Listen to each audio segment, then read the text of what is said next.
Hi, it's me, Tim Dodd, the Everyday Astronaut. Good morning, everybody. How are you guys? Welcome to my live coverage of SpaceX's most expensive that we know of satellite launch for the Canadian Space Agency. This is a trio of satellites costing over $1 billion. The Zuma satellite may have been probably around there, but it was classified, so we don't actually know the cost of that satellite. But as far as publishable, known satellite costs, this is the most expensive launch that they've ever done. So let's go ahead and do a little pre-launch preview so you guys know exactly what this launch is going to be, where it's going, where it's So of course you can go to this interesting website, everydayastronaut.com, click on pre-launch previews. Go to right here, look, we have a little thing. You click on this one. This is SpaceX's RadarSat, Canadian Space Agency's RadarSat. We'll get to that. So it's taking off here in, like that says over there, 30 minutes from right now, which is 7:17 local, because this is taking off from Vandenberg Air Force Base. I'm getting ahead of myself. Today though, 14:17 UTC. This is RadarSat, a trio of Earth observation satellites. The launch provider is SpaceX. The customer is the Canadian Space Agency. So, hi neighbors. The rocket is a Falcon 9 Block 5. This is serial number 1051.2. So this is the second flight of this actual first stage core. And the fun thing about this, it flew once already for DM1. So I've actually seen this rocket fly, which is, I don't know, that just for some reason feels really cool to me. Like I've watched it fly and now it's flying again. I don't know. That's just awesome. So remember that the serial number, anything after the dot is the amount of flights it's done. So this is the second flight of this particular core. We haven't seen one beyond 3 yet, so hopefully someday soon we see a .4. I mean, not that it really is anything crazy, but I mean, it would just be a nice metric to see happen, and I think that'll be pretty soon. Payload mass is 4,300 kilograms, so just about 9,500 pounds, and that's, relatively light for something going into low Earth orbit. So not relatively light, but it's definitely not stretching the the legs at all of this beast of the Falcon 9. The Falcon 9 can lift significantly more than that. These satellites are heading to low Earth sun-synchronous orbit, so it's going into a polar orbit, which is why it's launching out of Vandenberg Air Force Base. We'll talk about that more here in a second.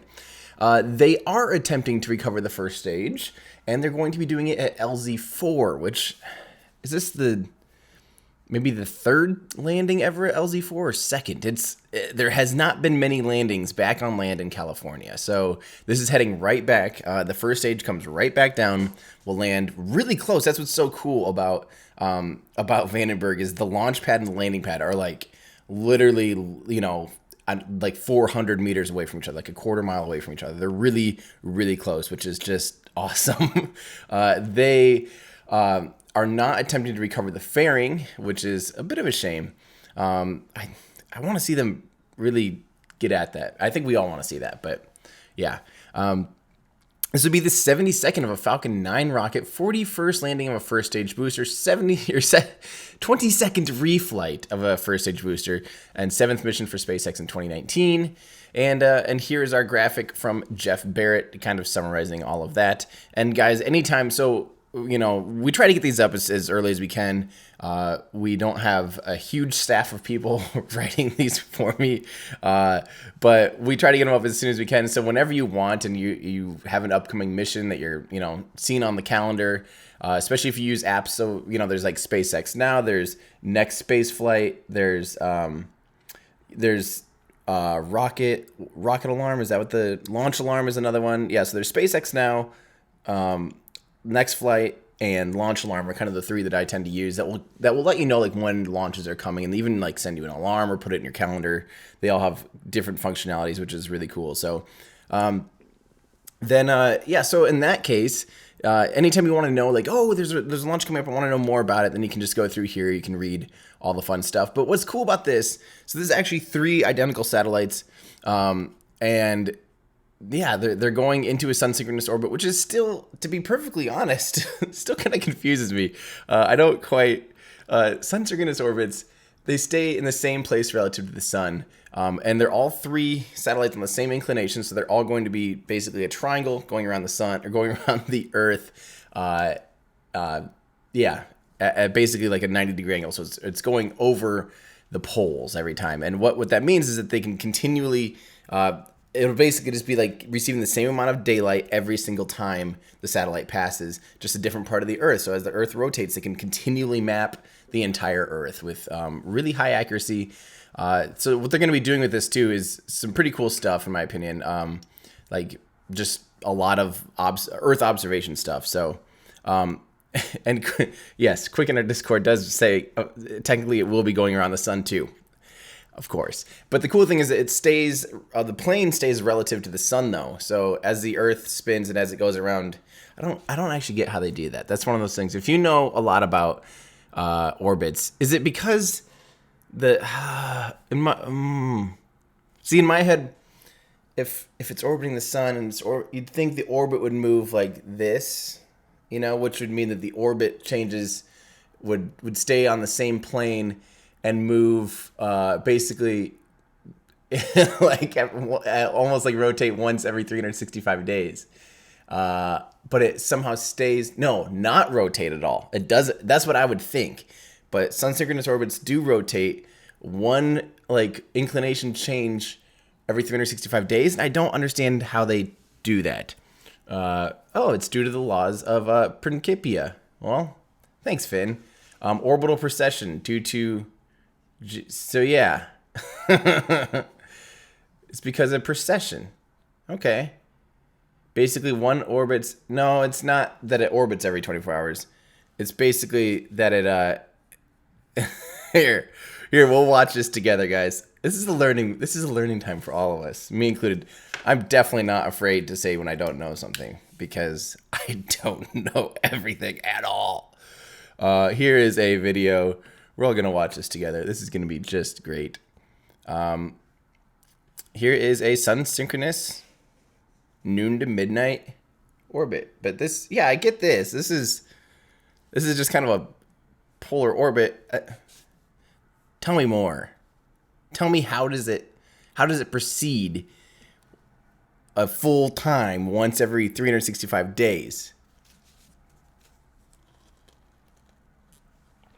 Husan asks, what exactly are they launching? They are launching a trio of Earth observation satellites that are awesome. So here it comes around, but okay, I get this. I mean, this looks just like a polar orbit to me. What I don't understand or have a grasp of though is, yeah, how does it stay in line with the sun as it... my head hurts. It's too early for all these smartnesses. The shape of the Earth causes the orbit to precess?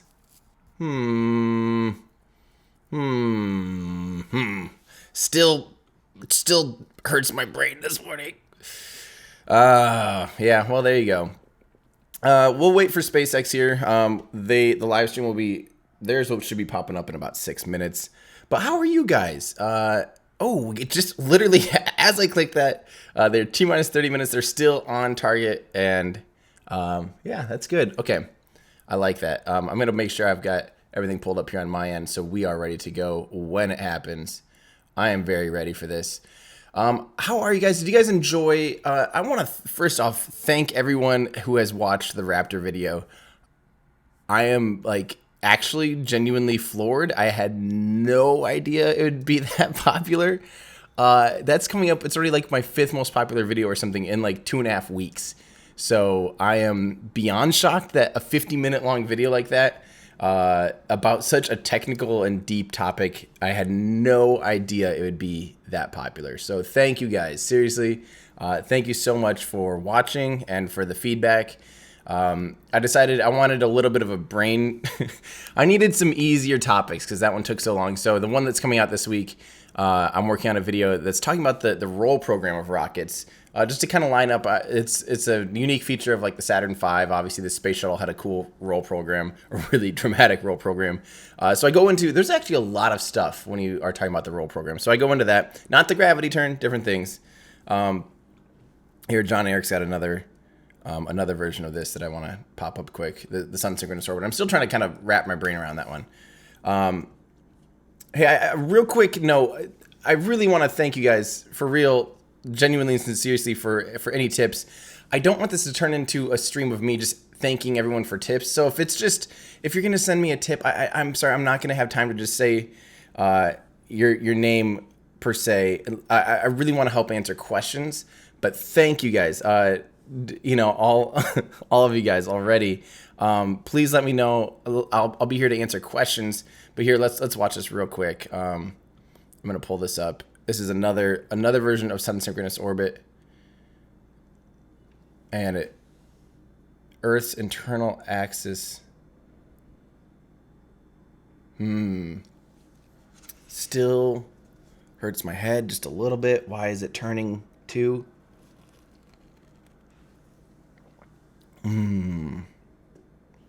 Why is it also turning? Well, I'll figure it out. And once I have a strong enough grasp on it, I'll let you guys know. And then we can all learn together. And that's how life is. Okay, so, yeah, how can it be sun synchronous? Well, I know how it can be low Earth orbit and sun synchronous. That makes sense to me. So anyway, how are you guys? Okay, so let's see if we have any. We do have some new members. Thank you guys for being a member. I honestly still don't really know what memberships are or what to do with them, but I will try. I'll try to see what I can do with them. So thanks for hanging out. Oh yeah, another upcoming video, because I had a lot of people asking me about aerospikes and why I didn't compare an aerospike engine to a Raptor engine, and I kind of had to chuckle because an aerospike isn't an engine. An aerospike is a nozzle. I mean, obviously, like, you have to have different considerations, especially for like a linear aerospike, which is multiple engines, multiple combustion chambers that all line down a linear aerospike. But really, it's more pedantically correct to call it an aerospike nozzle. And I'm definitely going to do that and talk about that. I'm going to get you guys with this one. This is going to be similar to my SSTO suck video. Ooh, we got SpaceX live. All right, let me get this pulled up here. Yeah, and I'm really excited for that video. That'll be a fun one next, too, because it's just going to be a fun one. I'm going to remove that guy. All right, so we have SpaceX Radio live. So I'll switch this around. Yeah. So how are you guys? Yeah, why we're getting links? What's going on here? So anyway, remember, you can link your Discord to YouTube members. Can you? If Kumquat Lord, is that true? Because if that's true, if it dynamically links, then I will do that. Because right now, one of the cool things about Patreon is it will dynamically link your Patreon membership to a Discord channel, and that's something that I like. It makes it so our community is really like tight-knit and full of like dedicated, serious people. We don't just have some Discord channels, I don't know if you guys have been in them, where there's like just thousands of people. It's just a mess because you just get, people on there that have they want to like burn it down, trolls basically, because they don't have to pay anything for it. I think it's better to have a high quality Discord channel, which we do have, because it's dynamically linked. Oh, sorry, that's probably getting a little loud. Yeah, I see people linking me to the Wikipedia. I've looked at lots of links. I need to sit, this is one of those things where I need to sit and do the research. So I have to have that like light bulb moment where I understand it, and I'm not going to do that on air. That'll take me probably days. So if you ever think like, how does he know this stuff? It's probably because I spent like 5 days trying to actually like grasp it. Like the Raptor video took me 3 months because I wanted to make sure I actually knew how it worked before I tried to explain it. So I'm not going to sit here and try to really truly grasp a sun synchronous orbit right now. Hey,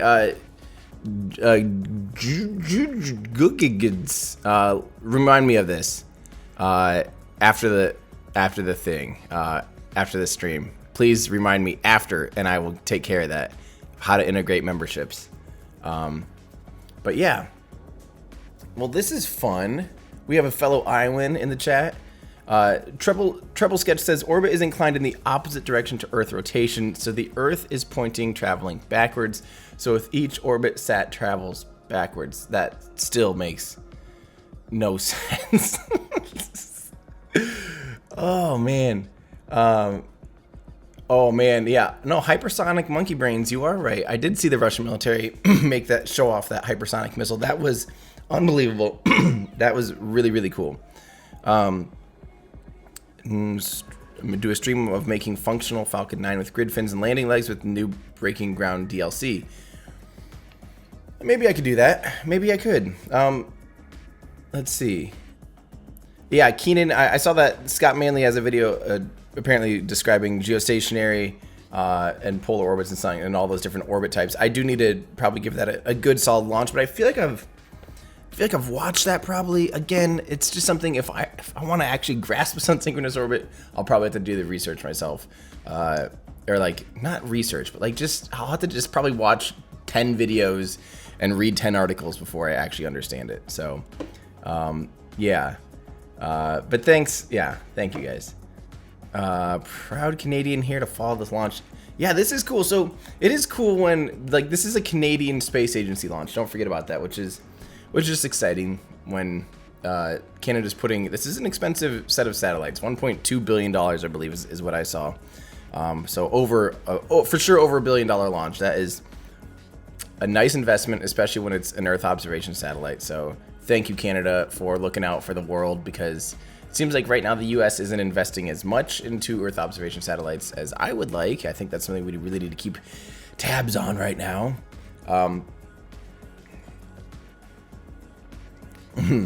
No. Oh yeah, and I was gonna say this is also in like a, I don't remember if we mentioned this, but this isn't about a 500, it's like 495 or something kilometer orbit too. So it's pretty low Earth orbit. It's a very similar orbit to Starlink constellation, which Starlink is coming along very nicely. Looks like they have spread out the right amount, and they're starting to really get into their, closer to their final orbits, which is really cool. Yeah, it's true. Shocked how much money we've invested in this launch. I don't think we've had $1 billion budget. Yeah, I know that's a lot. $1 billion is a lot. Talkie wants to know if I'm sponsored by Sidecar Coffee. I wish. It's my friend's coffee shop.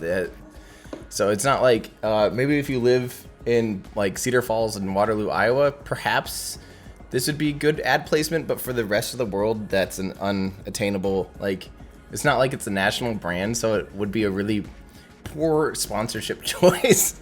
That being said, Andy, if you want to sponsor a certain guy that goes to your coffee shop literally every morning, hit me up.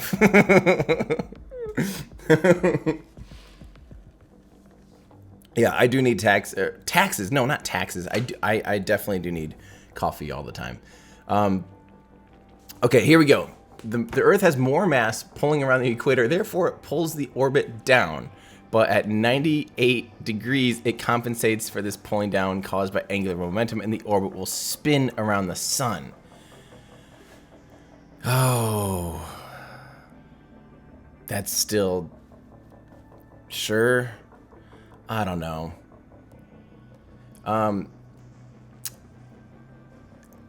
Let's see. Yeah, what is going on with bots today? I'm hearing a lot of problems with spam links and stuff. I apologize if YouTube, YouTube has its days. A fun reminder, guys, just to have your expectations. There's a good chance we're going to see almost nothing of this launch. It is Vandenberg and it is morning, which are two things that basically equal zero visibility. Vandenberg is so of course Vandenberg's on the west coast. Here we go. We're about to see if I'm right or not. Vandenberg is on the west coast. It's about 3 hours northwest, basically, of Los Angeles. It's tucked away in these hills. It's really beautiful. But one thing it does have is a really thick marine layer, especially every morning. It ends up being quite foggy. So, yeah. Hang on, I'm going to pull this up just a little bit. All right, here we go. Let's listen up.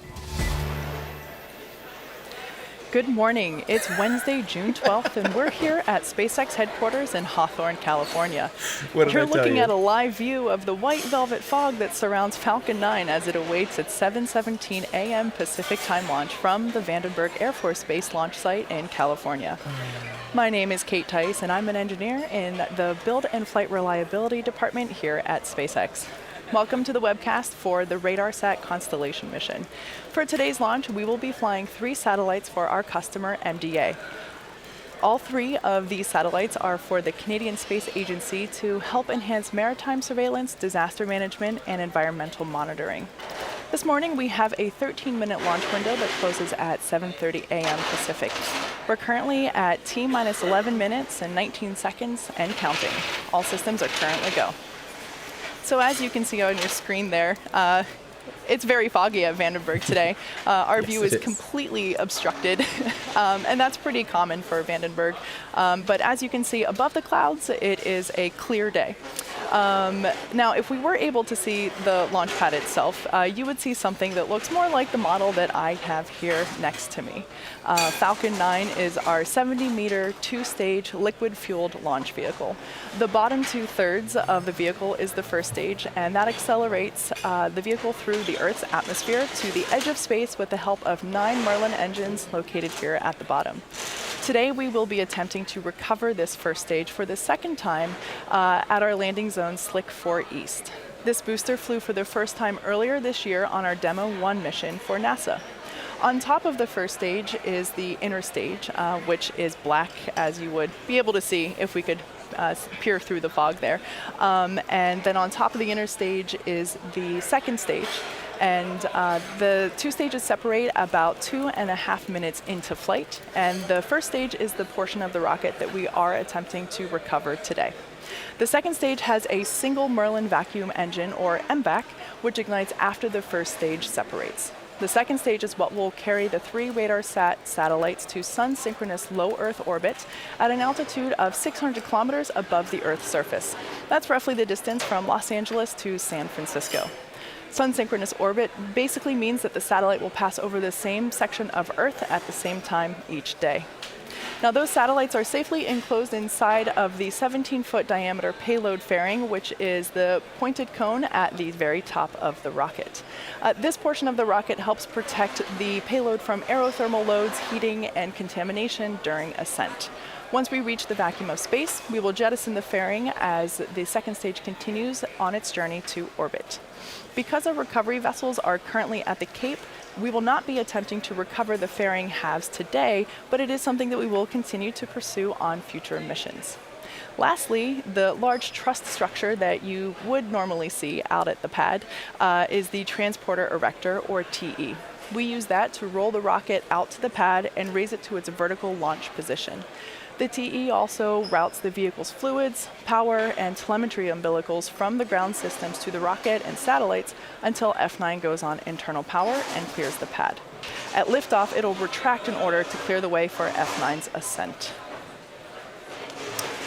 Falcon 9 rolled out onto the pad with the payload on June 11th. The chief engineer held a technical poll at T-minus 1 hour, and the launch director held a propellant load and launch readiness poll at T-minus 38 minutes. Falcon 9 has been loading propellant since T-minus 35 minutes. F9 uses rocket-grade kerosene, or you hear us call that RP1, for its fuel, and liquid oxygen, or LOX, as the oxidizer. With fuel and oxidizer on hand, we need an ignition source to complete the fire triangle. For this, Falcon 9 uses T-TEB, which will be seen at T-minus 0 with a bright green flash down here near the engine section. At this point, we are proceeding through prop loading nominally. It looks like we are nearly complete for LOX and fuel on first stage, complete on fuel for second stage, and about halfway through LOX load on second stage. So there are a couple of important activities coming up in the next couple of minutes. At T-minus 7, we will begin engine chill. This is where we allow a small amount of the super chilled LOX to flow into the engine's turbo pumps prior to the full flow of LOX through the Merlin engines. We do this to avoid any thermal shocks to the hardware. Normally, you might at this point see large plumes of white gas coming from out around the rocket. Of course, we have fog acting as that white plume of gas, but that normally would just be the liquid oxygen vaporizing as it makes contact with the air around the rocket. Also, around T-minus 4.5 minutes, the transporter erector will retract from the rocket slightly to give Falcon 9 clearance for liftoff.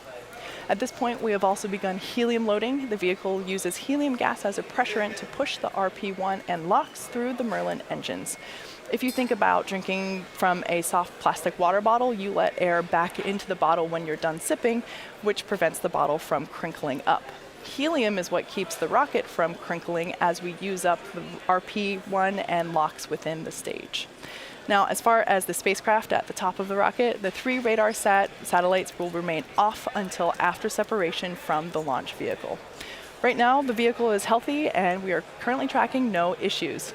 Aside from the fog, which doesn't impose any violation of our launch weather conditions, we are green. The range is also green and prepared to support today's mission. We continue to count down to liftoff in just about 6 minutes. If for some reason we do have a call in, if for some reason we have to call a hold on today's launch, we do have a backup opportunity tomorrow at the same time. Today's mission is for our customer NDA on behalf of the Canadian Government Space Agency. The 3 RadarSat satellites will help the Canadian government monitor key areas including maritime, disaster, and environmental surveillance.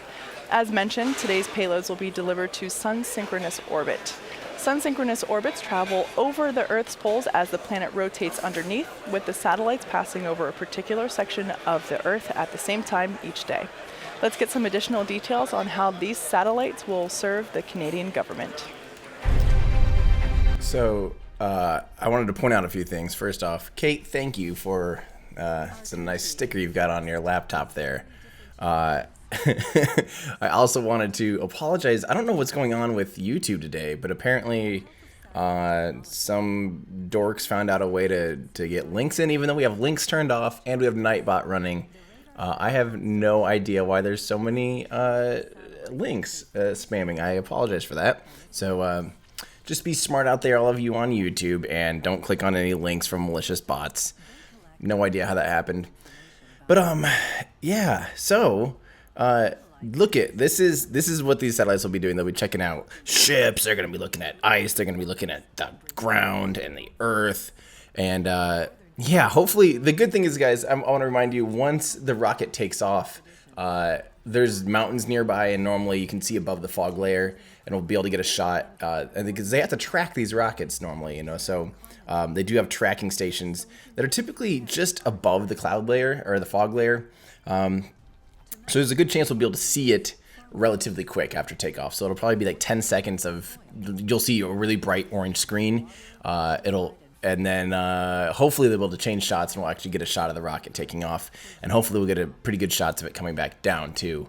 Which again, remember, this is unique currently to SpaceX. I guess Blue Origin, when you watch their launches, you also, of the New Shepard, you do see the booster coming back down and landing. But as far as orbital launches, putting a payload into space, SpaceX is the only one currently doing that, where they where you'll see the booster come right back down. And it's crazy because remember, this, in order to do a return to launch site landing, they have to do they have to cancel out some of the horizontal velocity. So in order to get in orbit, remember, to go to space, you go up, but to stay in space, you have to go sideways really, really fast at like 27,000 kilometers an hour. And the first stage does a lot of that. 3 minutes away from liftoff. Falcon 9 is now moving into the final stages of our countdown. The first and second stages are both nearly fully loaded with 1 million pounds of kerosene fuel and liquid oxygen. At T-minus 60 seconds, be sure to listen for the call out that F9 is in startup. This means that the rocket's autonomous internal flight computers have taken over the launch countdown. The RadarSat payloads continue to be healthy. The F9 team is tracking no issues on the rocket. Weather is looking foggy, but good. And the range is green for launch. Let's listen in to the countdown nets now. Sweet. So so we have Jeffrey Tripp and Liquid Chris and a few other people I don't have good visual reference here, guys, if the pointy end is up and the flaming end is down. This could be I hope they have an on-site technician that is able to actually go up to the rocket and visually confirm it, because from here, I can't call it. But we are going to be able to listen into the countdown net. Thank you to all you guys, though, like Ryan Z and SSG Stanford and Rob Yale from Toronto, Chris, Avery, Keenan, Miles, Steve Bradley, Treble Sketch, Moonman pointing out that Kate has a Everyday Astronaut sticker on her laptop. Again, that's pretty fun. It sounds like there's a Geiger counter in there. Stage 2, LOX load closing out. Maybe it is. Falcon 9 is on internal power. So how are you guys, though? Yeah, I don't know what to do about. I don't know how that's happening. I have no idea how that's happening. I apologize for that, guys. Okay, so get ready. In a minute and a half, you're going to see, first you'll actually see the screen go kind of green. And that's because when the rocket lights up, they first spin the gas generator with high-pressure helium. And once the gas generator is spinning, spins the turbine, or once the gas generator is pressurized, spins the turbine. Once the turbine's up to a decent pressure, it starts flowing fuel and oxidizer into the gas generator. And then it starts actually flowing the pumps at operational speeds. They will pump the fuel and the oxidizer into the combustion chamber. Once they're there, they are actually ignite using T-Tab. And T-Tab is pyrophoric, meaning that when it comes in contact with liquid oxygen, that's actually when it ignites. Stage 2 pressing for flight. So they use that as their starter fluid, basically, as their source of ignition. So you're first going to see this green flash because of the T-Tab. And Falcon 9 RadarSat, go for launch. You'll also see that on the landing burn. That's how they reignite the engines, is using T-Tab again. So it's not hypergolic. Hypergolic standby for the countdown. Fuels when they come in contact with each other. That's when they ignite. Pyrophoric means the two fuels combine, and then they still need an oxidizer. So that's what you'll see. Stage 1 pressing for flight. That's what you'll see here. So, yeah. Falcon 9 preparing for flight. Thanks, Liquid Chris. Here we go, guys. 8. Get ready for a green 7, flash, followed by a 6, bunch of orange. 5, 4, 3, 2, 1. Ignition. Lift off of Falcon 9. It's going. There we go. That was epic. Vehicle is pitching down range. Stage 1 propulsion is nominal. I love how it came out of the fog like that. That was super cool. Don't forget, guys, this thing is like 22 stories tall. Wait, 45 meters, 70 meters tall, which is, yeah, like 22 stories tall. This is a big vehicle. This is not some small rocket. If you were standing next to it, yeah, it's massive. Power and telemetry nominal. As you just saw, Falcon 9 had an on-time liftoff through the fog Acquisition signal from Hawthorne. Vandenberg Air Force Base. That was sweet. That was a cool. Approaching max Q. Vehicle is supersonic.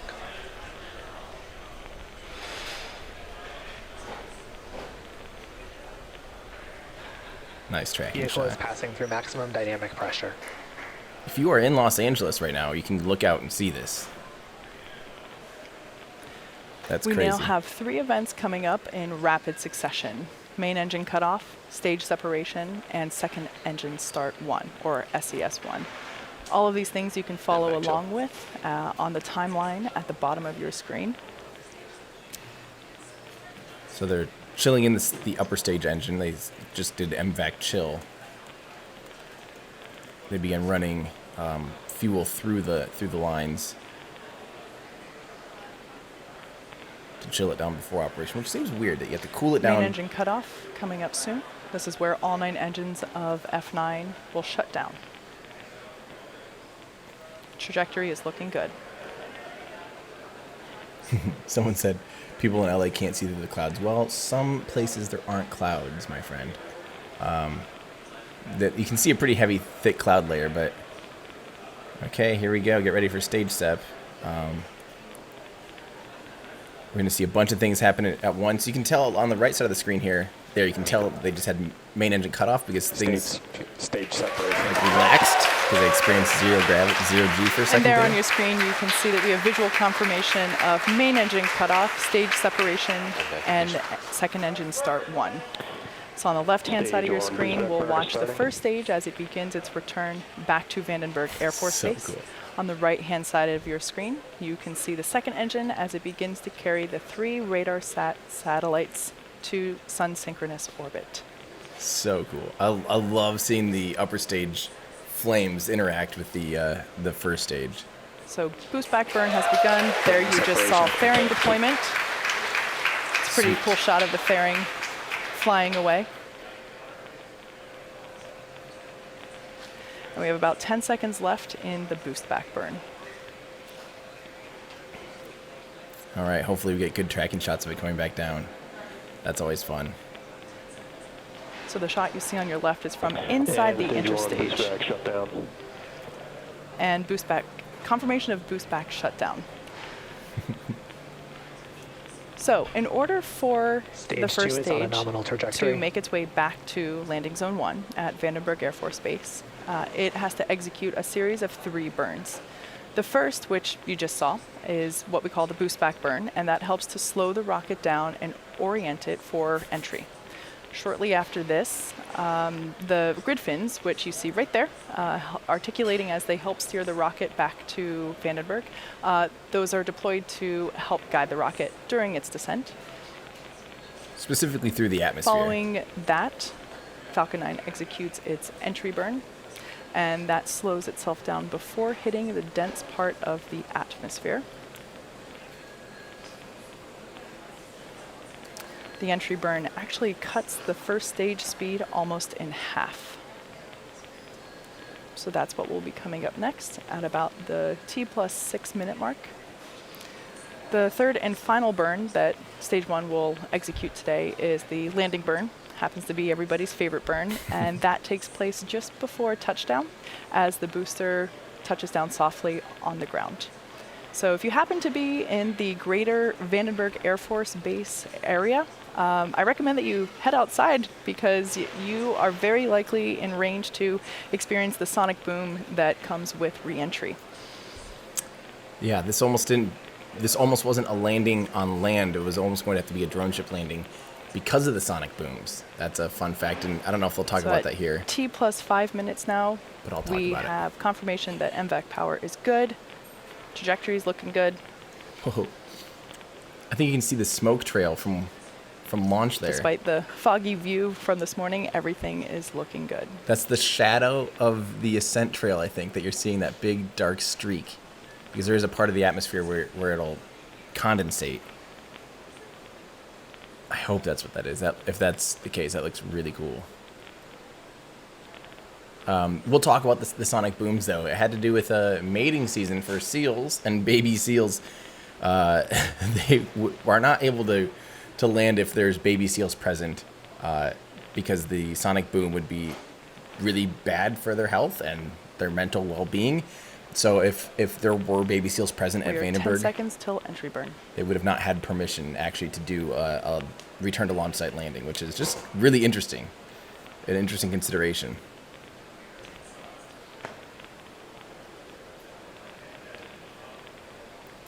Another fun reminder. Here we go. Entry burn has started.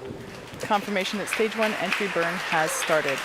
So there on the left-hand side of your screen, you see the first stage as it's making its way back to landing zone 1 at Vandenberg Air Force Base with the help of the grid fins as it steers.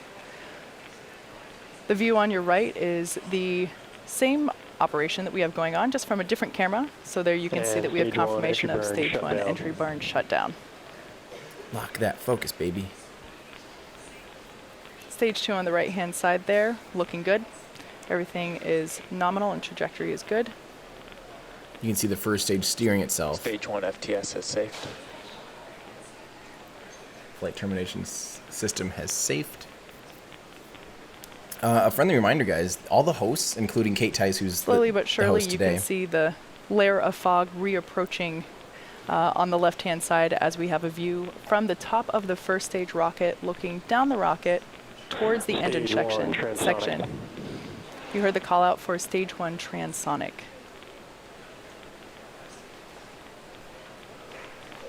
I love that we have two wheel tracking shots. Look how much those grid fins are Landing shaking. burn has That's crazy. begun.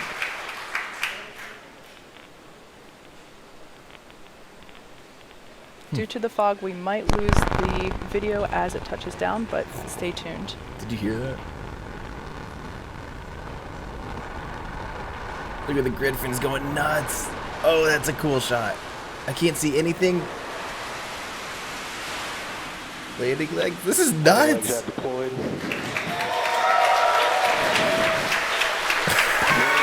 Okay, there you can see. There you can see, again through the fog, but at least a little bit more clearly this time. That was awesome. Falcon 9 has landed at landing zone 1 back at Vandenberg Air Force Base. That was nuts. So with that good news, we turn back into second stage, our primary mission, as it continues to carry the 3 RadarSat constellation satellites to sun-synchronous orbit. That was really cool. So yeah, they don't need visual. That's a shot of the MVAC nozzle as it burns through. And there we had confirmation of second engine cutoff, or SECO. Mm-hmm. So now we're just going to wait for confirmation of second stage good orbit. GNC confirms good first orbit insertion. Good. All right, we have confirmation that we have a good orbit for second stage. Now, we're about to enter a 40-minute coast phase, so we're going to take a break, but we're leaving you with an animation that shows where we are in the coast phase. We'll be back at about T plus 49.5 minutes for a second stage relay. Also signal Vandenberg as expected. All right, guys. Also signal Hawthorne as expected. We have 40 minutes to geek out over everything here. Let me know what questions you guys have.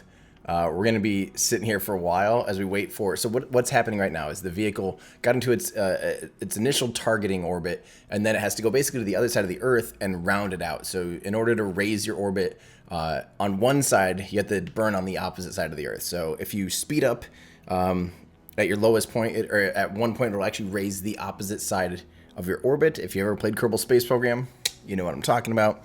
So they're going to go, and that's how they will circularize. You'll see right now on the screen, if they didn't do a circularization burn, they'd end up deorbiting relatively quick. So they only have like a 3 or 4 second insertion burn here. That'll be in about 40 minutes. So we'll just hang out here, and we'll talk about baby seals. We'll talk about the cool landing burn. I first wanted to say, guys, how cool is it that SpaceX, all the announcers, all their hosts on their live streams are actual engineers. Kate Tice is an engineer. I forget what I think she's like a quality control engineer or something at SpaceX. Incredibly smart. I mean, just talking to her, she's brilliant. Everyone I've met, I think almost all the hosts there, they're just people that love their job, that are really smart and intelligent, and it's so cool they actually utilize their employees to talk about the work they do, and I think that's really cool. They all do a really good job hosting as well. You know, John Innsbrucker and all the others. Which I think is just it's a lot of fun. So keep that in mind. So do we know? I don't actually know how they're station keeping. That's a good question. So okay. Let's get to a few things I wanted to mention. Don't forget, the landing burn is really cool today. Even though it doesn't need visual confirmation, it's using primarily GPS and, like an altimeter, or an altimeter GPS. It does use radar, which I wonder how well radar does at the last bit to lock on to land as opposed to fog. I don't know, but it nailed it. And it's cool that, that's the type of thing where it's hard for us to understand how machines can do things that we just can't, because we rely so heavily on our eyes for things like that, and same with airplanes. When you're on a jetliner and it's really foggy and you're coming in for landing and you're like, how are we going to find the airport? Luckily we have GPS for that type of stuff. So it was really cool to see the first stage just coming in through the fog. No big deal. It didn't even stutter, which is awesome. So great work. That was really fun to see. The other thing that I wanted to talk about before I start taking your guys' comments is, notice that, so we talked really briefly that, so because there's a return to launch set landing, wherever a vehicle is coming from supersonic and it's going subsonic, there is going to be sonic booms. And specifically as long as that transient is in the atmosphere, which this is. And so normally those sonic booms are way out in the over the ocean. You don't hear them by the time they get to land. Sound works with the square inverse law, and it just gets quieter and quieter the further away you are. So that's why you don't hear sonic booms from the other side of the Earth and stuff like that.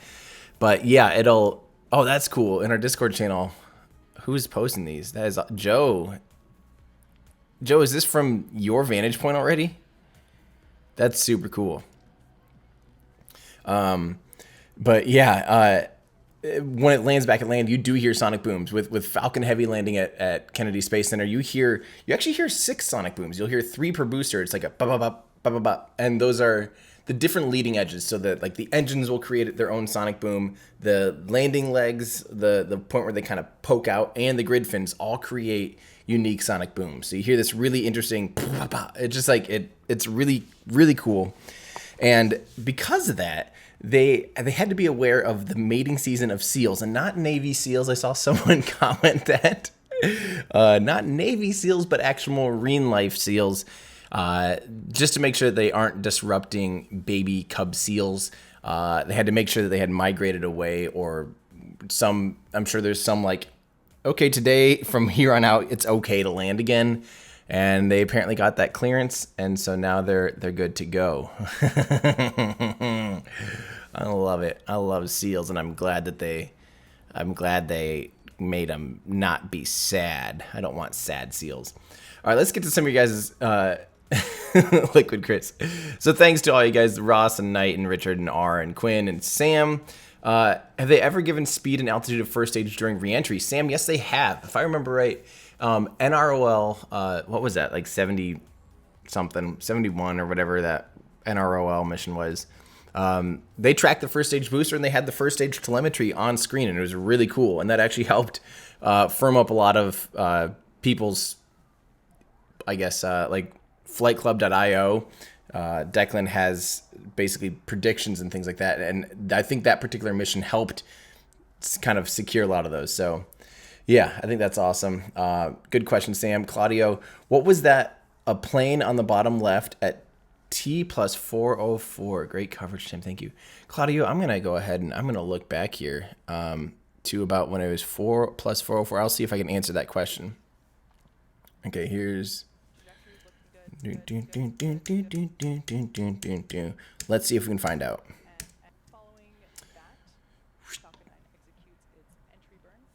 You're not going to see planes at this altitude. This is way, I mean, we're 168 kilometers in altitude. You're, you're a solid, 160 kilometers higher than airplane altitudes. There's not going to be any airplanes up here. I don't even see what you might see a chunk of ice. Here, let's look at so oftentimes on the second stage, you'll see chunks of solid oxygen actually come off.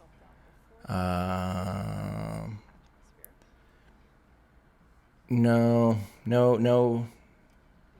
I don't actually see anything, but that's a good question. But we're way too high up and way too far away to see any jets or airplanes. And if you did, right there, that's what you're seeing. That is a chunk of ice. That's ice. Don't forget this stage, guys. Inside here is liquid oxygen that's colder than minus 200 degrees Celsius. So it's so cold that ice literally sticks to the side of the rocket, which is why the black Electron rocket, which is all carbon fiber, it takes off looking half white and half black. It's because there's a solid ice layer around it. Because the liquid oxygen is so cold, when air comes in contact with it, the water vapor in the air freezes solid, turns into ice. So when these rockets take off, they're literally like a flying sheet of ice, basically, which is just crazy. And some of that will still be coming off in chunks, and lots of times when rockets take off, you'll see bits falling off. That's ice falling off. That was just a nice little hunk of ice. Good question. I keep seeing people ask if I will co-host someday. I don't work at SpaceX, so I will never co-host. I honestly... I don't think I'd want to either. I don't think you guys want me working for someone where I would have to follow their script. I think you guys would rather me be able to talk about whatever I want. I think that's way more fun. And I'm already working my dream job here where I can do whatever I want. I can cover whatever company I want. I can talk about whatever I want. I can follow along and cheer on everyone in the aerospace industry, despite, the competition or whatever. And, internationally too, I can do international stuff, which I think is fun. I'm doing what I want to be doing. I don't want to work for anybody else. I'm my own boss, and unfortunately, I'm probably my worst own boss, which means I work way too much. I think, I was working literally 80-hour weeks for a while. I hit a limit. I definitely hit a mental limit where I'm like, I am just way too stressed out. So I'm trying to keep it down to 50 or 60 hours these days, normal human hours. And, I love what I do. I absolutely love what I do. I will be going, by the way, guys, I am hoping I can catch Starhopper when Starhopper starts flying again in Boca Chica, Texas.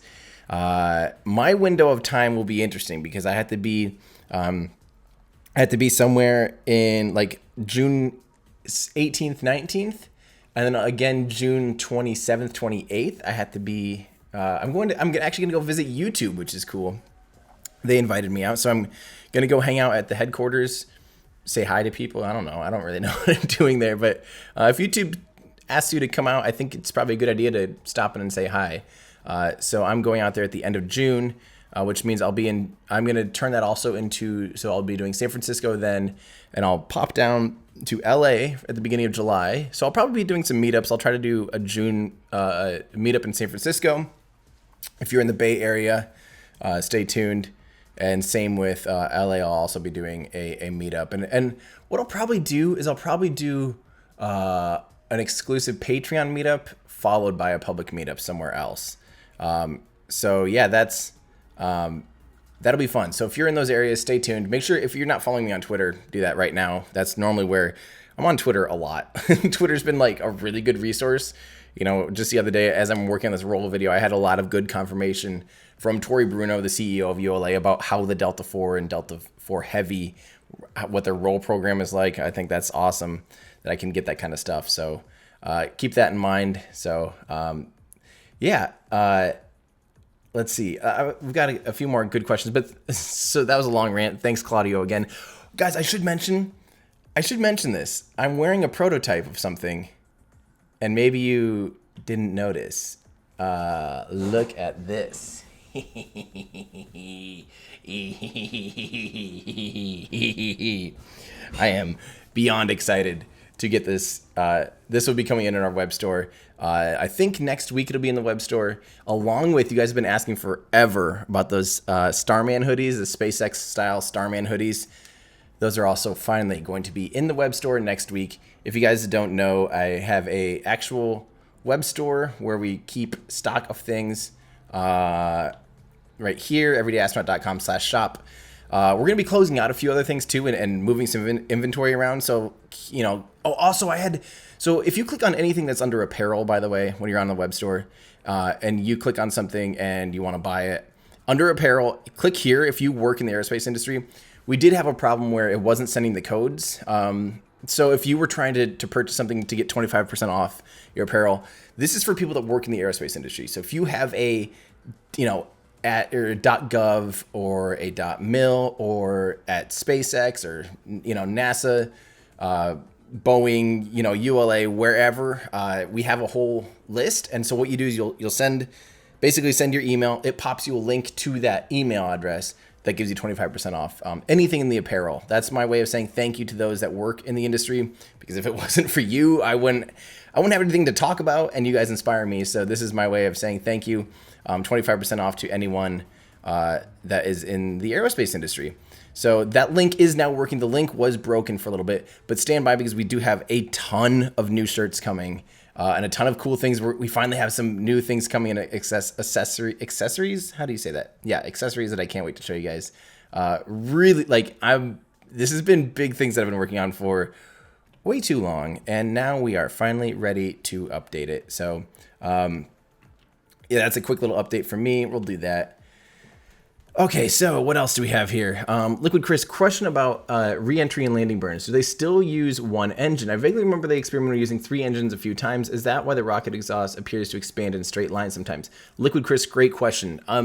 The re-entry burn is always 3 engines. So a boost back burn is 3 engines if they need to do a boost back burn. They typically don't do a boost back burn if they're landing on the drone ship. But sometimes if it's a short drone ship landing, you know, if it's a really close drone ship landing, then yes, they do that.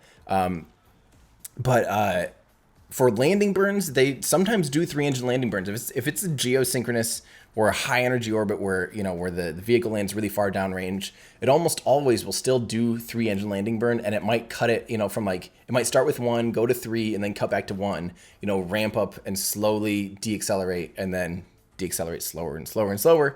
The reason you want to do more engines and have 3 is the slower. Okay, so say you're deaccelerating at just beyond 1 to 1. So okay, so say gravity's pulling you down at 1, that's 1g, and say you're deaccelerating at 1.1 g, you're still having to produce a full, you know, 100% of that, and now you're going 110%. So you're really only slowing down by 10%. So your delta V is draining at 110, basically. I don't know if this is making any sense, like at 110%.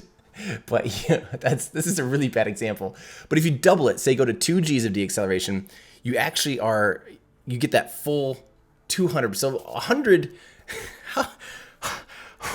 Why am I failing to explain this right now? You have to negate. So if you're hovering, you're just sitting there wasting fuel. So if you're slowly going down, you're basically wasting fuel. If you do a hover slam or some kind of quick deacceleration, so going from 1G of deacceleration to 2G is infinitely more, but then going from 2G to 3G of deacceleration is twice as much, twice as efficient, really. You're scrubbing off twice as much velocity for only a 50% increase in throttle in deacceleration. Does that make any sense? I'm still explaining it very, very poorly. Anyway, a 3-engine landing burn is more efficient than a single-engine landing burn, and they still do that sometimes. And it requires less fuel. It seems weird. It requires less fuel because you can do a shorter burn, the same amount of deacceleration in a smaller amount of time using 3 engines than you can with 1 engine. Does that make sense? I still feel like I'm doing that'll be a good video topic. Why does SpaceX sometimes land using 3 engines and land only using 1 other times? It's a good topic. I will do that someday. Thank you very much for becoming a member. We will work on members getting access to Discord and things like that. Anthony Root, say hi to your brother John. Hey John, how are you? Thank you, Gregory, Leah, Brian. If given the chance to do it just once, would you, as in do it, would you mean given the chance to fly on a rocket? Yeah, I probably would these days. I used to say no. Now I'm probably like, yeah, that sounds pretty great. But or if you're talking about the live stream, I don't know. I would probably do a live stream, but I like doing this, like I said. And Renow, thank you very much. Colby, thank you, Brian. And Gridfins did Nozumu mentions that the Gridfins seem to vibrate a little more than usual. It did appear that way, but that's a really hard thing to just, I don't know, visualize. Like, I don't really know. We'd have to figure that out. Hey, when next week for the hoodies and full flow shirts? Need them both, says Overwatch. I don't know exactly when. Hopefully by the end of next week. These will for sure be in the shop, and they're going to be extra special. You'll see why. They're going to be like a special edition. But yeah, so make sure you're just following me on Twitter because I'll definitely do an announcement there. And also, gravity drag. Ooh, that is a good term. That is a really good term, Nozumu. Thank you. The term for my explanation is gravity drag. Now we know. Hey, here's what we're going to do. Because we have a long ways to wait, I'm going to show you guys the difference in Kerbal Space Program. And this will help visualize what gravity drag is, a new term that I just learned. See, this is why I love this stuff, guys. I'm still learning this stuff every single day, and I've been working on like learning this stuff for like 5 years straight, with very little sleep in between. What is going on? All right, we'll see if we can get this up without crashing everything. Hopefully, you're all still here. Yeah. Would I move to Mars? No. If no, I would not move to Mars, almost no matter what. The only if would be like if literally everyone that I know in life also moved with me, maybe yes, but otherwise, nah, no way. Not into that. Mars looks like garbage. I think people should go. I don't want to go, though. Let me be very clear. I definitely think people should go because humans can do really good science 100 times, billion times faster than a robot. For instance, right now, the probe that is on InSight lander is currently stuck, and it's unable to go down and bore down. It's trying to only go 5 meters deep. A human would be able to go, oh, that didn't work, and move over an inch and go tink, tink, tink, and get that probe down in there within minutes. And it's now been stuck for months. Because robots just aren't humans. And there's a 20-minute delay between communications between Mars and Earth. So any input, any feedback, there's always this huge delay. I definitely think humans need to go to Mars. I think it'd be cool if people were living on Mars. I don't want to do that, though. I fully support... And sorry, I hope I didn't offend anyone by saying garbage planet. I hope you guys... I personally do not want to move there or live there at all. At all. Because Earth is great. I don't know if you guys know this. We have air. We have pools. We have beaches. We have baby seals and dogs, trees. Mars has none of that. Mars has none of that. Daniel, thank you. And Vladimir, I don't think you have turned off links. That's the funny thing is there used to be a thing under info and settings where you can turn off links. And I don't know why there are no links allowed. Automatically block spam messages. Yep, that's on. I have no idea, guys. I have no idea what's going on. We already did the thing at 404. It's just a piece of ice. We already checked that out. If you guys want to see it again. Space Odd Jobs in our Discord asks, Blue Origin, New Shepard, or Virgin Galactic Spaceship 2? They both are awesome. I personally would probably rather do Blue Origin. I looked at 430. What are you guys talking about? 404. Okay, I'll check it out again. I don't know what you guys are talking about. I looked at 404 and then 430. Okay, here, I'll pull this back up, even though it's not going to be anything. It's just going to be ice again. I don't know why you guys are so obsessed with ice. Okay, here's 350. Tell me I'll pause it right at 404. Guys, there's stuff that flies off these vehicles all the time. Little bits of ice. Okay, there's 404. There's 406. I don't know what you guys are so excited about here. There's 404. Now you tell me what you think was so important that we had to interrupt everything and look at it. Nothing found 404. Left image. Okay, yes, again, we did point this out. I think you're talking about this right here, which is a chunk of ice. Again, we explained already this vehicle's colder than -200, minus 207 degrees Celsius. There is, when the vehicle's sitting on the pad, all of the air in the atmosphere has an awful lot of water vapor, and when it comes in contact with something that's minus 207 degrees Celsius, it turns into ice. As the vehicle ascends, it warms up, pieces of ice fall off. Even on the upper stage over here, you'll see there's oxygen bleed valves, especially while it's coasting. And when liquid oxygen bleeds out and goes into space, the vacuum space, it actually is so cold. You can see a little bit right there. There's little chunks of ice that build up there. Liquid oxygen will actually turn solid, and I think it's minus 220 degrees Celsius. So in the vacuum space, it's common for oxygen to turn solid when it is exposed to the vacuum space. Yep.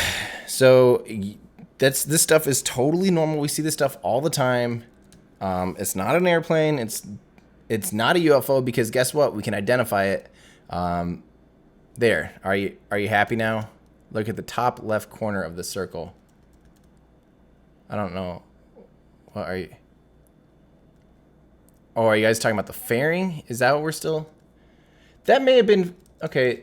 I would accept that being the fairing. Maybe no. That could be the fairing, actually. Okay, if that's the fairing, that's pretty cool. Okay, well, it could be... Okay, I guess it's probably the fairing. It might be the fairing. Well, let's see. When did the fairing deploy? Let's look at fairing deployed at... The only thing is, guys, the fairing and the booster are very far apart from each other. Very far apart. It'd be very unlikely that the fairing would fly by the booster. Because the fairing jettisons at... So already... Don't forget, guys, at this point, the boosters are flying away from each other at like hundreds, at thousands of kilometers an hour difference in velocity. The second stage is continuing to accelerate. The first stage is canceling out its acceleration. I don't think the fairing and the booster ever cross paths at all. Even if there's not a boost back burn. So it's likely not a fairing because, let's see, where is the fairing separation? Okay, so fairing separation. So at this point, think about it this way. This has been accelerating using 3 engines for at this point, what, 10, 15 seconds? The upper stage has already been burning for 25 seconds in opposite directions. And now the fairing deploys. And you're trying to tell me the fairing somehow went back and caught back up to the first stage booster? I'm going to call, I don't think so. So there's the fairing. There. Is this what you guys are talking about? Is that what you guys are talking about? That's 304. No, because you guys are talking about 404. You're not going to be seeing the fairing after 4 minutes of time to separate. Definitely not fairing. Yep. Yep. No. Okay, so yeah. Yes, guys, we already looked at 404.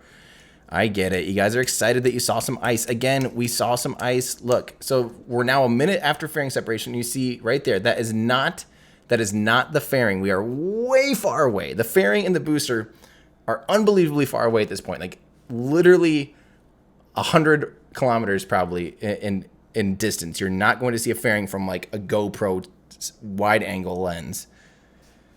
Yep. Maybe it, but likely an alien ice cream truck. That's actually probably, other people are asking me to try at, yeah, so there you go. Ice confirmed, definitely not fairing. It physically cannot be the fairing because the velocities are so wildly different. Okay, are you happy now? Can we go back to how to talk over ice? This is a 20-minute lecture on ice today. So here's what we're going to do. I'm going to show you guys why, about gravity turns and gravity loss, gravity boost, gravity things. Okay, so what we're going to do, we're going to build a really quick little vehicle in Kerbal Space Program. Again, this is just what people do for fun. I don't know if I have my mod pack installed here that has grid fins. No, this is a clean install, so I don't have any grid fins. Yikes, what am I going to do? How am I going to do this? We'll have to do a lot of roll control up here, like a bunch, so that it doesn't tip over and go the wrong way. Okay, we're going to put just a nice little engine on here. We want it to swivel a lot, though, so we're going to need something like this. Oh, that's so pretty. Okay, so this, let's look at our thrust to weight ratio is plenty, and let's make sure it's at sea level. Okay, and we have that. Let's add some landing legs. Sure. That might look a little silly, but I don't care. Here, I'll just push this up a little more. There we go. Maybe now we can do this.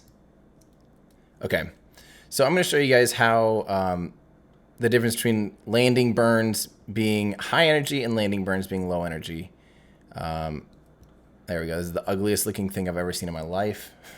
We're going to add another tank just so that we have plenty to play around with.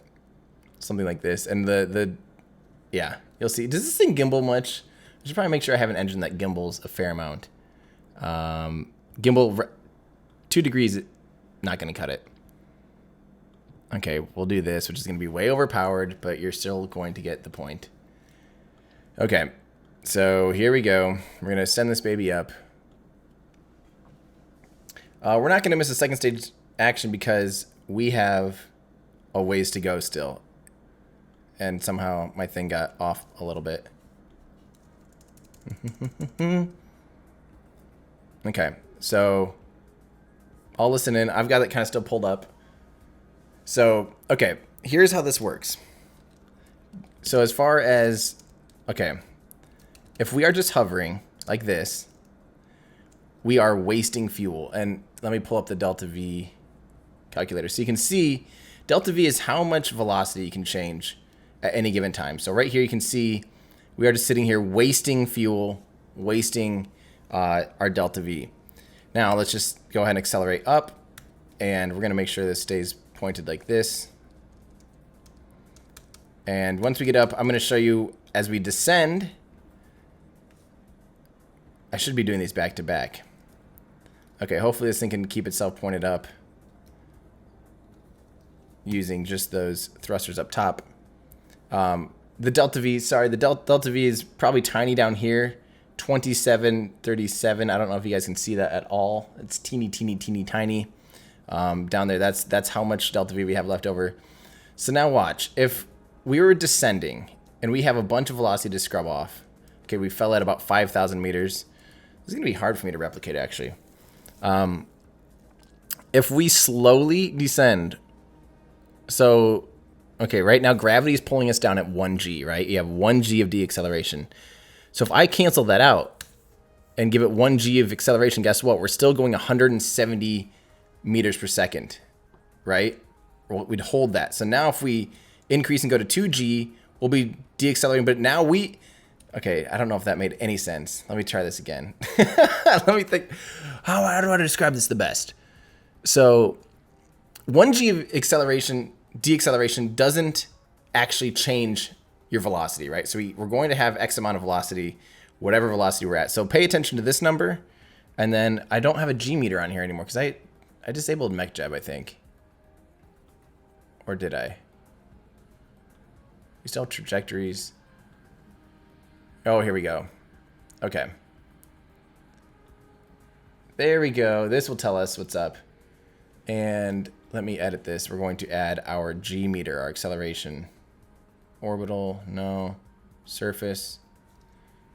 G-force install. Okay. So now we have our G meter. So look at this number now. We're experiencing a little bit of deacceleration due to the vacuum, or due to the atmosphere dragging and slowing us down. But now let's get this. So if we get it to exactly about 1 G-force, you're going to see our speed doesn't actually slow down. If we're accelerating at 1 G, we're going to keep falling at this exact same rate at 177 meters per second. So now if we go to 2 Gs, we're really deaccelerating. I'm looking at this, I'm at about 2 Gs of deacceleration here. We're really deaccelerating compared to, we have to take off the 1 G that Earth is pulling us, so we're really only deaccelerating at 1 G. But you can see it's deaccelerating pretty quickly. So if we do that and deaccelerate at, say, 3 Gs, you're actually deaccelerating at 2 Gs because you have to negate what Earth is pulling you down at. So watch this. Now we'll go up to 3 Gs, and you'll notice how quickly we actually will deaccelerate twice as fast. Going from 1 G to 2 G, you deaccelerate twice, or from 2 Gs to 3 Gs, you deaccelerate twice as fast. So just keep that in mind, that it's more efficient to do as late of a landing burn as you can. It actually cancels out the most velocity. So yeah, I hope that makes a little bit of sense. I still don't feel like I'm doing a very good job on it.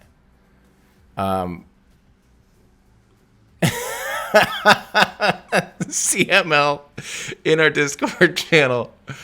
Oh, that's funny.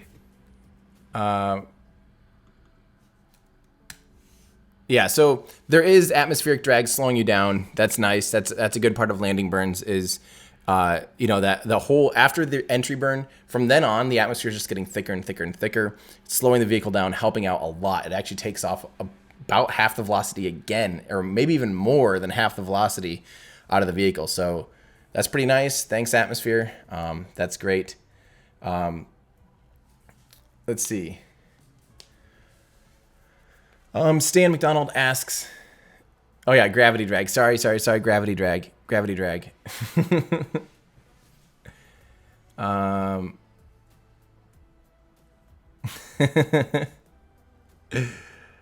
Oh, that's funny.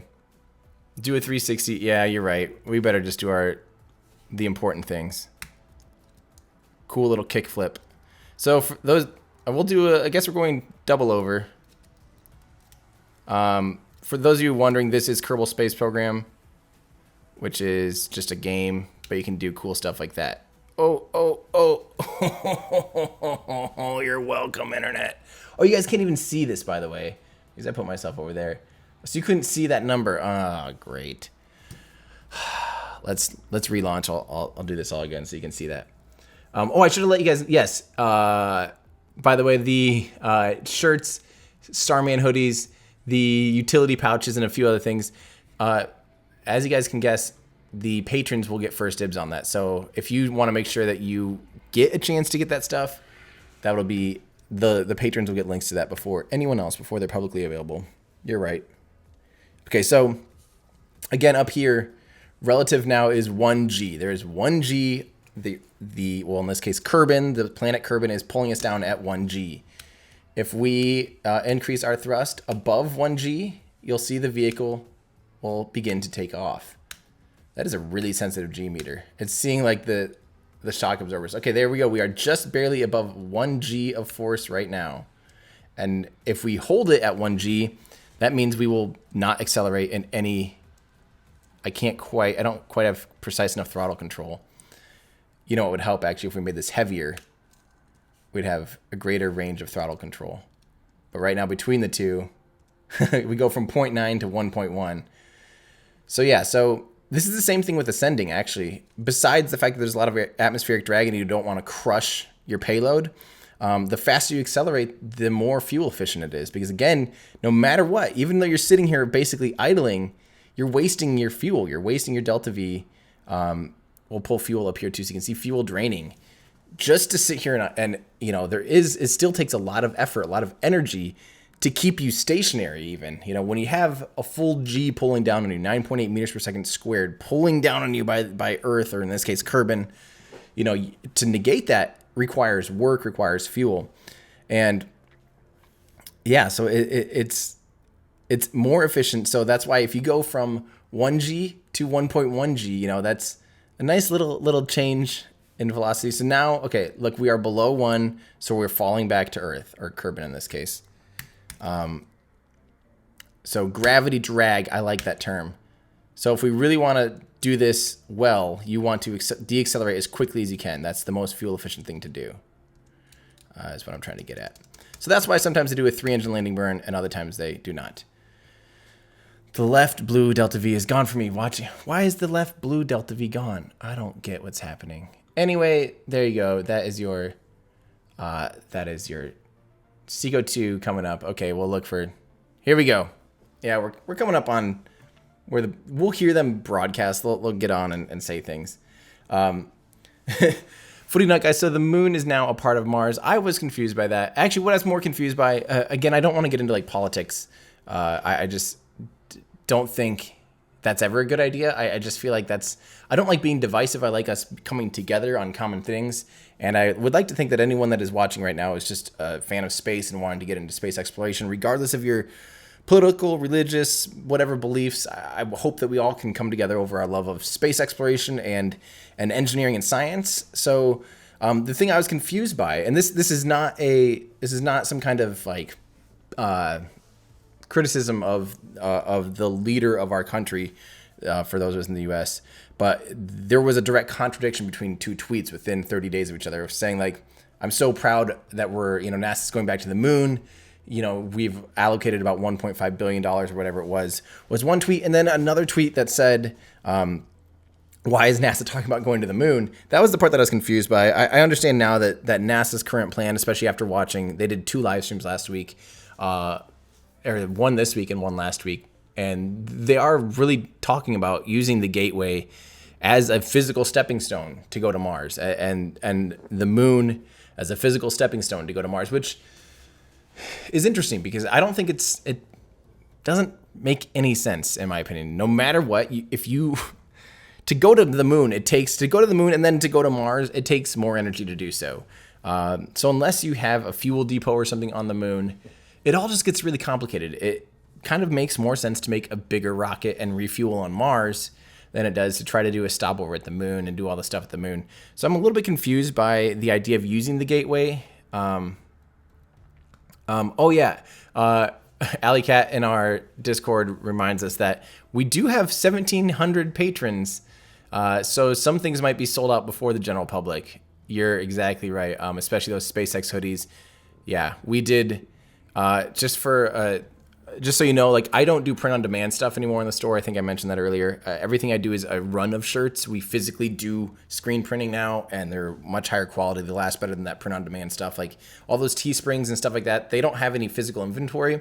So it's a lot riskier for me to have physical inventory on things, but it also makes for a much better product. That's why I'm able to have my prices be way more competitive on here than, like, Teespring. Teespring, they charge you, like, $20 a shirt. So if you sell something at $24... and sometimes like you have returns to deal with and stuff. I was actually losing money on some transactions on an old store. So by having physical inventory, we get a better product to you guys with like custom, the tags are all custom and all that stuff. It's a much more legitimate product. So we do sell out a lot actually. So yeah, good idea. Good reminder. Yes, there will be very much an announcement. We'll hear, this is going to be rapid succession here.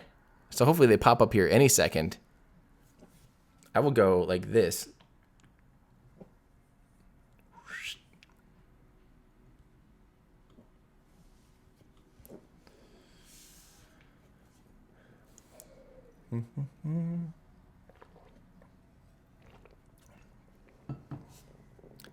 Hopefully they pop back on and let us know. I'll bring up their volume in case they do. Because yeah, we're coming up, so you can see their timeline rotates, and that's how you know when things are coming up. There we go. Acquisition of signal. Welcome back to our webcast this morning. Maybe you're watching us while you're enjoying your breakfast. Thanks for hanging out during that rather lengthy break. Right now, our second stage is about to very briefly reignite its MVAC-D engine for the second and final burn. We'll see that happen at T plus 50 minutes and 9 seconds, and that'll last for about 10 seconds. After that, we'll be waiting to hear if we have second stage in good orbit. Dang. Chase McAllister watched the entire Raptor video. Thank you. Thank you for watching a 50-minute long YouTube video. That definitely was really scary to produce that long of a video, and I was very nervous that it was going to flop. So thank you guys, for all of you guys that watched the entire Raptor video. That makes me very happy because there was a lot of work that went into that video. So it was a big risk. Yeah, thanks, Chase.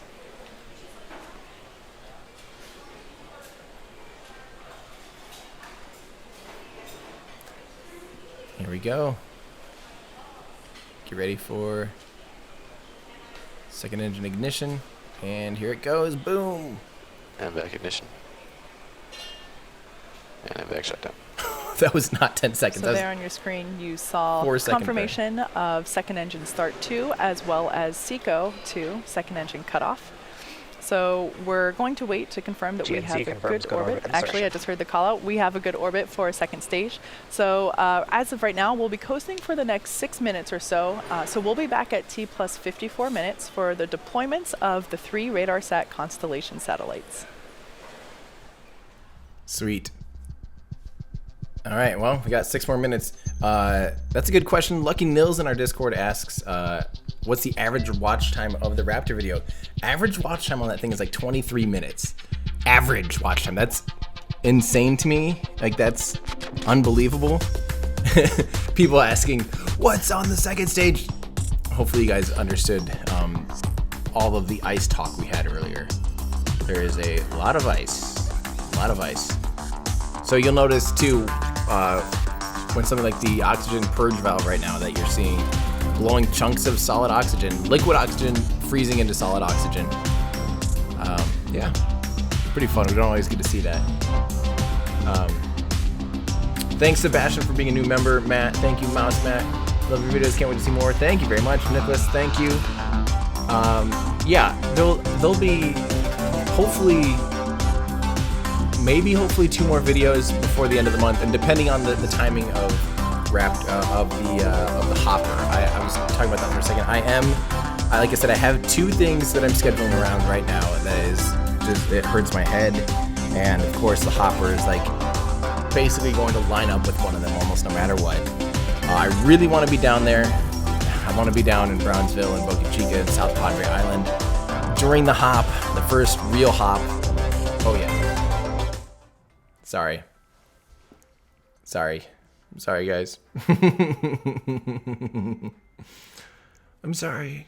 Yeah. Okay, let's go back a few seconds then. David, thank you. Sebastian, thank you for being a new member. Matt, Mouse Mac, love the videos. Can't wait to see more. Thank you, Nicholas. DP Bronco. Yeah, SpaceX launches their most expensive thing ever, and we talked mostly about ice. Okay, so apparently, yeah, sorry, I forgot to, since I had the volume so loud you couldn't hear anything. Someone in our Discord asks, what was it? What was the average watch time on the Raptor video? The average watch time on the Raptor video is like 23 minutes, which is unbelievable. And it's absolutely unbelievable to me that people watch a 50-minute long YouTube video. So that means that's awesome because that was a lot of work. I worked on that for over 3 months. Oh, that was cool. They must be getting ready to deploy. So they had to make a special, this has its own payload adapter, a unique payload deployment mechanism. I'm going to make this big so that you can see this. We did just see them shift a little bit, which is cool. Getting ready for deploy. That's awesome. That's really cool. Huh. It's like one of those try things in Kerbal Space Program. I'm doing an Illuminati sign now, but yeah, that's really cool. Here we go. Deployment of the RadarSat satellites. Just in case you're tuning in on our mission this morning, we had an on-time liftoff from Vandenberg Air Force Base this morning at 7:17 a.m. Pacific time, followed by gorgeous shots of Falcon 9 rising from the fog. We managed to land the first stage back at Landing Zone 1, again at Vandenberg Air Force Base, so hopefully those of you in the Vandenberg area got to experience that sonic boom. As you can see on your screen right now, second stage is about to deploy the 3 RadarSat satellites on our mission today. So they're orienting for the first acquisition of signal Malindi. So the view that you see right now is at the top of the second stage, looking out into 2 of the 3 RadarSat satellites. There goes and one, that, good. On the right-hand side, of course, is the sun, which is giving us some cool solar flares. And there on your screen, you can see visual confirmation of the first of 3 payload deployments. That's awesome. Dang, that's cool. So we are not launching these 1, 2, 3 in rapid succession. They are spaced out a little bit by a few minutes each. That's so cool. While our customer is MDA, all 3 of these satellites are for the Canadian Space Agency to help enhance maritime surveillance, disaster management, and environmental monitoring. Maritime surveillance includes ship detection, ice monitoring, oil pollution monitoring, and marine wind measurement. Disaster management includes disaster mitigation, warning, response, and recovery. And environmental monitoring includes forestry, protected areas and wildlife habitat, agriculture, wetlands, and coastal change. So the next deployment will be coming up at T plus 58 minutes and 23 seconds, so we're just a little over 2 minutes away from that. Sit tight, and we'll bring that to you in just a few. Sweet. So we got... Look at who remembered to turn down the music this time. Ben Abbott asks, does anyone know what music SpaceX uses? Yes, they have an artist, Test Shot Starfish, which is a duo from LA. So yeah, their music's available on all over the place. Apple, iTunes and Spotify and all that stuff too. So yeah, Test Shot Starfish. Boom. So someone was asking, Hector in our Discord was asking about stage orientation. There are little gas thrusters that orient the stage in the upper atmosphere. I don't exactly know. I'm guessing they're cold nitrogen again, or I think. I should probably figure that out, though, how it does this orientation like this. Because it obviously can spin itself on any of the 3 axes. I'll get that figured out. That's a good question. So Jeff H asked again, and DP Bronco, thank you. Love the Raptor video. Thanks for doing what you do. You're glad someone told SpaceX it was your birthday. Heck of a candle. Happy birthday, DP Bronco. Everyone say happy birthday to DP Bronco. I don't know why you're spending money on your birthday. I feel like we should be giving you. Well, I guess someone gave you a heck of a candle. So thank you again. Jeff H asks, what's the purpose of that last burn? Orientation, altitude, speed. Not sure what orbit insertion is doing. So to raise, okay, I'll get into that in a second. About 20 seconds, we will have the second of 3 payload deployments. Again, we have 3 RadarSat satellites on board for today's mission. We have already successfully deployed the first one a couple minutes ago, and we're now awaiting to deploy the second.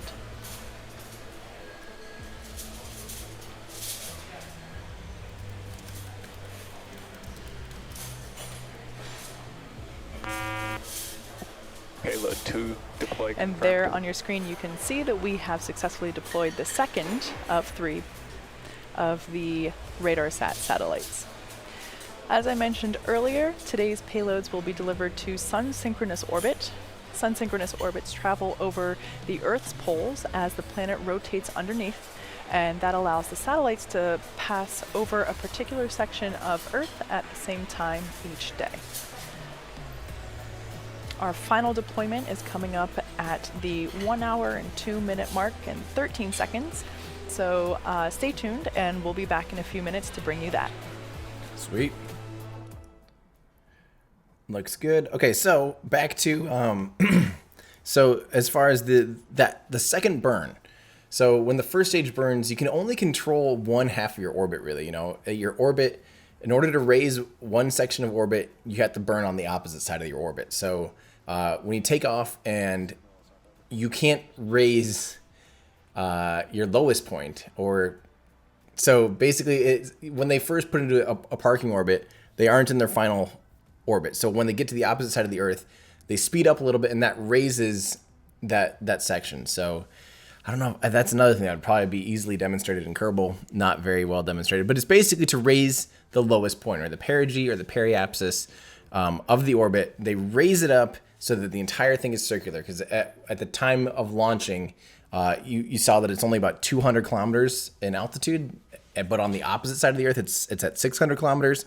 So they go out to that point where they're at the highest point at 600 kilometers. They speed up just a little bit. That raises the lowest point of the orbit to 600 by 600. So it's a nice, perfect circle. Yeah. Hopefully that helps explain it. By the way, Discord, I did save that link. I'll work on that today. So, hopefully that helps answer that question, Jeff. And thank you very much, is 240. Thank you. Maybe that's IS 240. I know an SX 240. Nozumu, if Mars is the garbage planet, what is Venus? Venus would be like, we might as well just call that underwater deathly planet, because you'd need a crazy submarine basically just to live on the surface of Venus, and Venus is just bad. I don't want to go there at all. That would just be very ouch, very, very bad. Let's see if Mars, ice monitoring. I think maybe instead of just rocket orientation specialist, I'll also be an ice monitor. I guess from now on, we'll just call out and look at all of the ice that falls off of rockets during various launches. Maybe I should make an ice monitor shirt someday. Robert, thank you. Mouse Mac, has there been any update on when the Crew Dragon will fly, actual crew to the ISS, after the first one had the boom boom? That's a good question. We have not heard any real updates. That's normal. in the middle of an investigation, like just, if say it's any investigation, we'll talk about even like a crime scene. You don't want the police being like, guess what, guys, we found a bloody knife. Like you want to kind of hold on to everything until you have until you're ready to do a report. Coming up on our third and final deployment for this morning's mission. I am hearing from the team that while we will have telemetry available, we might not have video, so stay tuned on the right-hand side of your screen there. If we're able to bring you footage of the final deployment, we certainly will.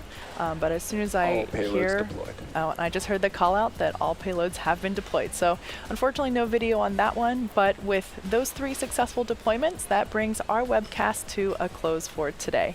On-time liftoff from Vandenberg Air Force Base this morning, rising out of the fog for a beautiful liftoff as well as landing. And as I just mentioned, we were able to successfully deploy all 3 of the RadarSat constellation satellites.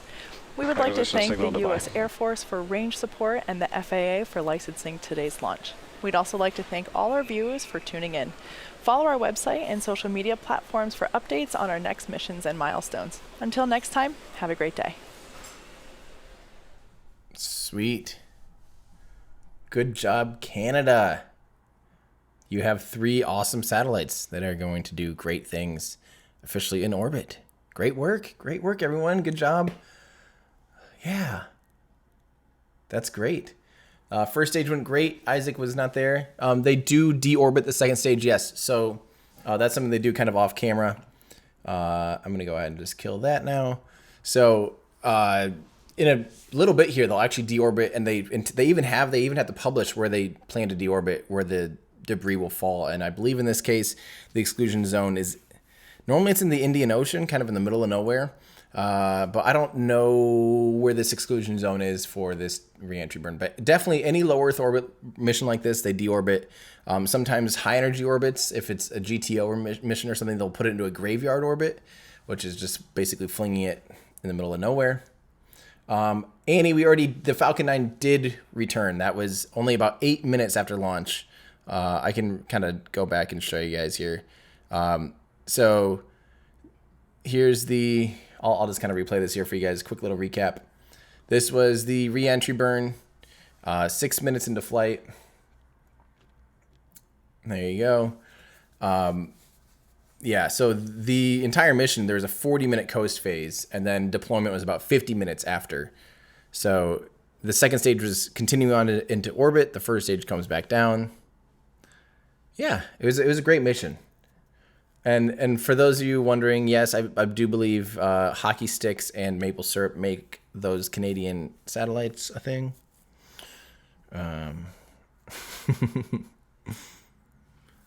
So yeah, so this was cool. I want to watch this again anyway, because it's really cool to see the vehicle going through fog like that. And it is weird how it does appear that one grid fin in particular was shaking more than the other. I'm sure they have data on that. That's the cool thing, is this vehicle's wired up with an unbelievable amount of data. So I'm sure if there was anything off nominal, they have already checked it out and probably, well, they know if it's good or bad. That's so crazy. That's so nuts. Yep, this looked like a nice, easy single engine landing burn. That was crazy. Yep, there was your landing burn. Yep. So that was a good one. That was really cool. So sorry if you missed that earlier. That was about almost an hour ago now. Yeah, it was cool. So has there been any? Okay, so Mouse Mac was wondering about the updates to Crew Dragon. We don't have any updates. They are still in the middle of the investigation. And again, remember, this is NASA and SpaceX. They both are performing the investigation together. They will report back to the public on it because it is a NASA mission. We will have a full report. There will actually be, although,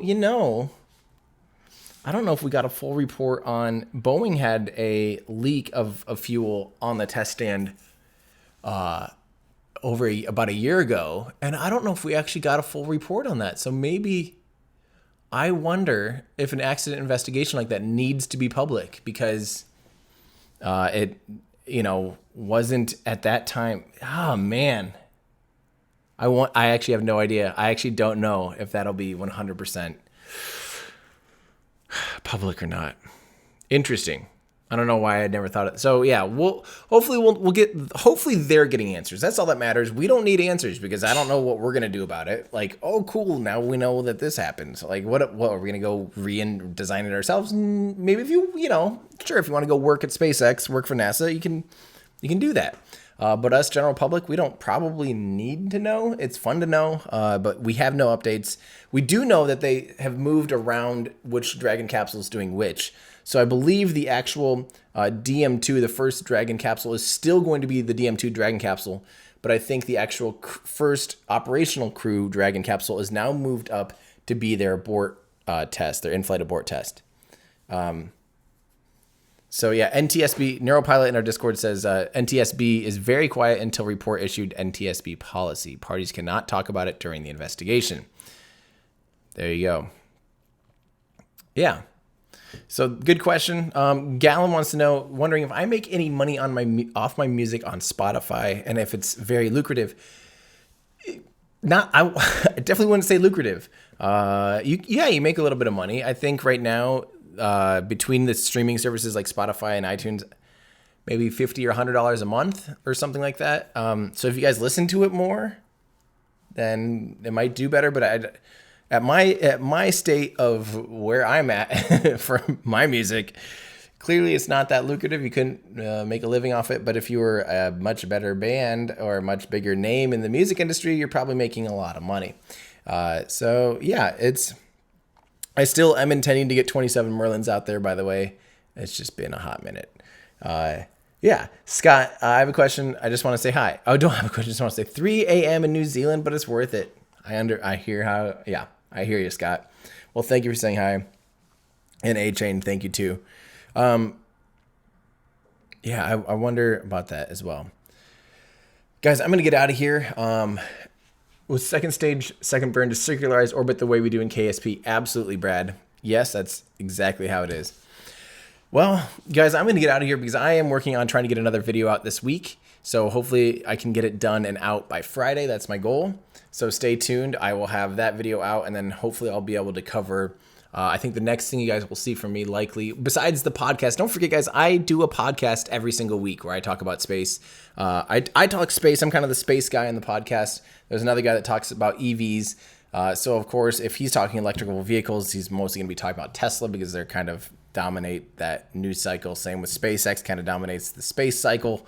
And then we have Joe Scott from Answers with Joe, and we all get together each week and we talk about future stuff. So if you like podcasts, if you like long form content, if you like to just hear someone talk about nerdy stuff, definitely subscribe to we have a YouTube channel. It's Our Ludicrous Future. I'll just look it up and show you guys. Or you can go to ourludicrousfuture.com. Check this out. So if you want more from me, I do this once a week. It's a lot of fun. This is our thing, ourludicrousfuture.com. Check it out. You can listen to us anywhere, Apple Podcasts and Google Podcasts, Spotify. You can follow us on YouTube. Be sure and do that, guys, because I have a lot of people always wanting to hear me, talk about current events and stuff. This is where I talk about current events. So if you want to hear me talking about things like the Dragon investigation, oh, I like that someone's mad about me saying garbage is a comment. If you think Mars is so great and you don't think it's a garbage planet, go live on it and tell me how great it is. You'll be missing home very, very quickly. It is not a very good planet for humans to live on. That being said, like I said, I still want people to go there and I want to explore it and I want it to be, well understood. I want more science done on it, but the answer was, do I want to live there? No, it's a garbage planet. And I'm going to stick with that. You can't even go outside and walk your dog without a spacesuit and your dog having a spacesuit and then it's going to poop in its spacesuit. And then what are you going to do? Huh? Didn't think about that, did you? Gotcha. So if you miss more, if you want more weekly stuff from what I do, Our Ludicrous Future, please subscribe right now and or download it on your podcast or whatever you do. But then don't forget, again, you guys better be checking in on this often. Everydayastronaut.com/shop. yeah, you get ready for a big old fat update. The Grid Fanatic coasters are getting updated. They're a little bit, they'll be higher detail now. They're still going to be not coasters because I think it's fun to have the actual holes. Some people were like, why don't you put them in acrylic and stuff? I'm like, because it doesn't have to be more expensive. I don't want them to be more expensive. You know, it just takes a lot more labor to do that. I think they're cool as drink elevators. I just think it's fun to actually have it where they're like, I don't know. I like that. I'd rather it be like this than I don't know. It's fun to play with. So I'm keeping them with holes. We're also working to get some cool keychains, a few different keychains. Yeah, so you guys better pop in here while we have stuff available. Oh, the mini lamps are sold out. Ooh, I'm gonna have to get those back in. Sorry about that. But yeah, lots of new shirts are coming. So, all right, guys. That's going to do it. Oh, and Rage 4, you snuck in here, Rage 4 Dorder. When will we reach Mars? I think by 2030, I think humans will be on Mars. I think in the 2020s, we will have humans walking on Mars. So at least once by then. I don't think like not colonizing yet or like living there long term, but I think we will have people that have walked on Mars by 2030. That's my guess. That's been my guess for a while. Tobias wants to know, do I ship on to Europe? Yes, I do. We ship everywhere. Yeah. So, all right. Thanks, guys. And again, if you want to help support what I do, and if you, for instance, I'm renting a bunch of really cool gear when I go down to see the Star Hopper down in Boca Chica, Texas. When it hops, I'll be renting a lot of high-speed cameras to bring you guys. And also, I bought like a really cool live streaming backpack that I hopefully will be able to get better signal out there.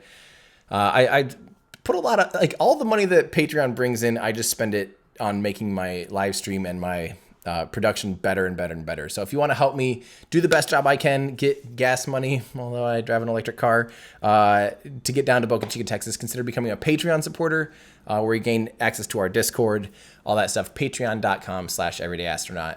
I would not be able to do this full-time, beyond full-time, working double shift basically without your support. So thank you guys to my Patreon supporters. Hey, Patreon supporters, by the way, we will be doing probably another exclusive live stream here before I leave for Texas, most likely. So stay tuned. Yeah. All right. Thanks, guys. And to Matthew and Brandon, thank you guys very much. That's going to do it for me. I'm Tim Dodd, the Everyday Astronaut, bringing space down to Earth for everyday people. Bye, guys. Have a great day. We'll see ya.